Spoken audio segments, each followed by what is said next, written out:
Okay, listen, this is part two. This is part two of the arrest story, Montgomery County mental health and competency fraud. Um,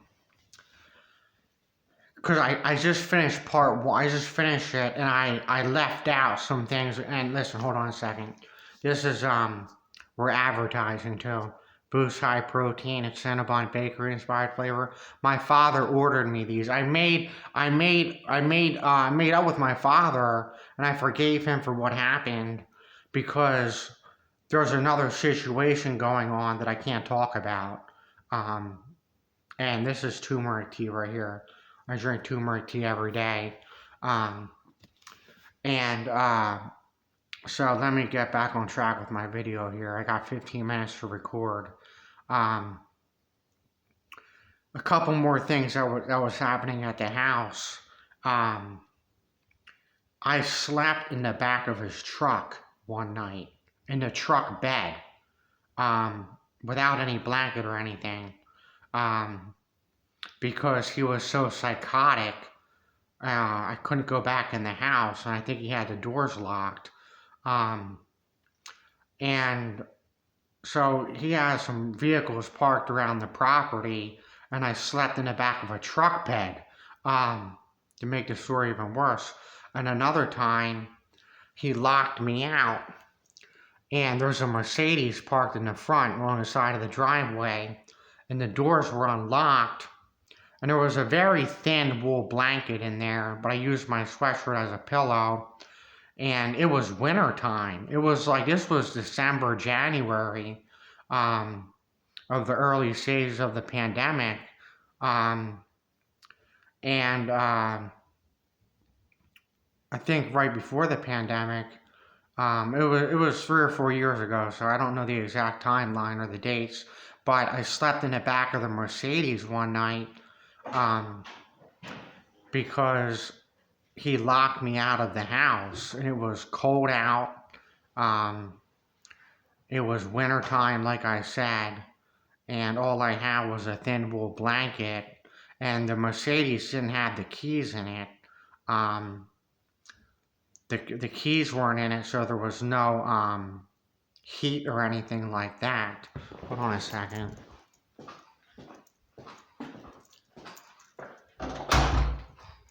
So, you have to watch part one. If you didn't watch part one, you should watch part one first. But another time, I went to the neighbor's house. I didn't know what to do. I kind of crouched down by their door area in their basement, and I huddled myself inside my sleeves of my shirt, and I didn't know if I should knock on the door and ask for help or something, but I just stayed there all night, and I stayed awake all night. And then when sun broke early in the morning, now our location is all the way across town from the local Giant, the local Wawa, and I walked all the way across town just for a couple dollars worth of things. And he has vehicles. Him and his girlfriend both drive, and I would have to. That's why I had my stuff. I had food stocked up in Sterilite tubs, like I was living on survival in his house, in fear, never knowing if he was going to come downstairs and wield a baseball bat at me. And you're not supposed to charge somebody with a baseball bat, but every time he did, it was fight or flight, and I took my stance. I said back up, and I gave him direct commands, and he backed down every time he started to bring out the baseball bat. Even when he knocked on the door that time when I was sleeping in the bathroom for my safety with the door locked, I was live streaming on my app for my safety on the Meet Me Livestream app. And there was also a gas leak coming up from the basement. Fast forward to another timeline. But when I came back from Michelle's place in another area, they took off to New Jersey for a few days, and I woke up early this morning. I slept in the basement, and I woke up and I walked to Turkey Hill. Um, and when I came back to the house, they were like in this nervous frenzy to get out of the house and take off to New Jersey to my family's condo for a few days. And as they were fumbling around gathering their stuff, um, I took a couple steps down the basement steps, and the propane smell from the basement was so strong I couldn't even walk down in the basement. And when the fire department was called out, they said that's natural gas. And I said, well, isn't that another name for propane? And then later on, when I was in Norristown State Hospital, I found out that I was sleeping next to a propane furnace. He has propane heat. The tank is in the ground under the house, and that big blue thing there that I was sleeping like 5 or 10 feet away from is a propane furnace. Um, and when they were at New Jersey, when that happened, I walked up to McDonald's. That's when I broke my tablet. I dropped it, and I had to leave McDonald's because they were closing. And I walked back to the house because I dissociated from the propane leak. I was like, I disassociated from it, almost like it was surreal. And when I went back into the house, the people on the live stream app were like, okay, he's back at the house, nobody panic. And this goes into another situation going on that I'm not allowed to talk about, how they knew my whereabouts. But there was low levels of propane coming up from the basement, circulating through the house, and my face was flush. When you walk down into the basement, you got shortness of breath, your face got flushed. I was trying to get my snake hooks out of the basement because I was planning on getting a Gaboon Viper. I had the enclosure set up and everything. All I had to do was get to the reptile show. And I was clumsy. When you look up propane inhalation, you get clumsy. You start fumbling around, and I barely made it back up the steps. If I would have stayed down there, I would have passed out. So, that's another situation that was happening, and the fire department was in denial about it, but yet they were calling it natural gas. So, but anyway, so let me just get off that topic here. But, he got on drugs, back on hard drugs when he met his new girlfriend, the girl that testified at our hearing, when I kicked him and got arrested. And the police didn't put down on the police report that he was smashing all of my property and chasing me around the house with a baseball bat. They didn't put that in the police report. They just said I went up the stairs and asked for a cigarette, and they said I broke back into the bedroom and I started beating him with a board, which was a complete lie. And it's not consistent. The images show a kick. And so I kicked him once, and I ran outside and I slashed the tires of the snowplow truck. And the only reason I left that out of the story in part one is because I wasn't going to do that if he wouldn't have yelled, "Call the cops, Jennifer, I think we got him."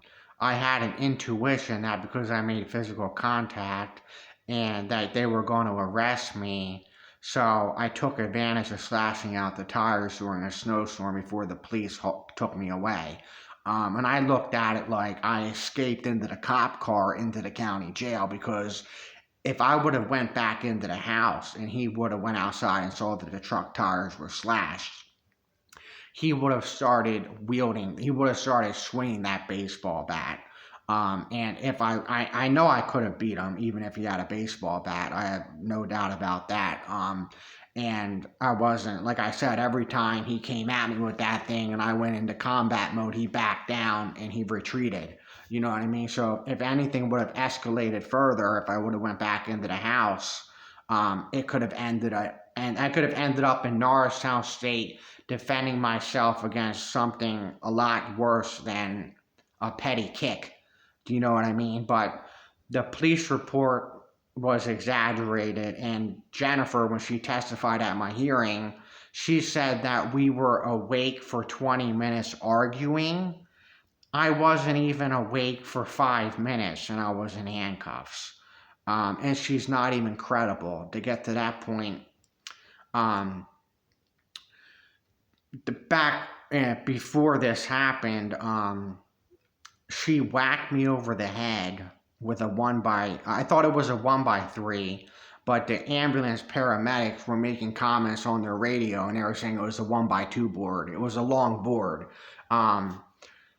She didn't like something that I said to her, and when I walked out the front, something was telling me my intuition, like that animal instinct, something was telling me turn around. She was going to, and all of a sudden, I felt a board whack me over the head, and I had some medical marijuana in me, some Afghan Kush,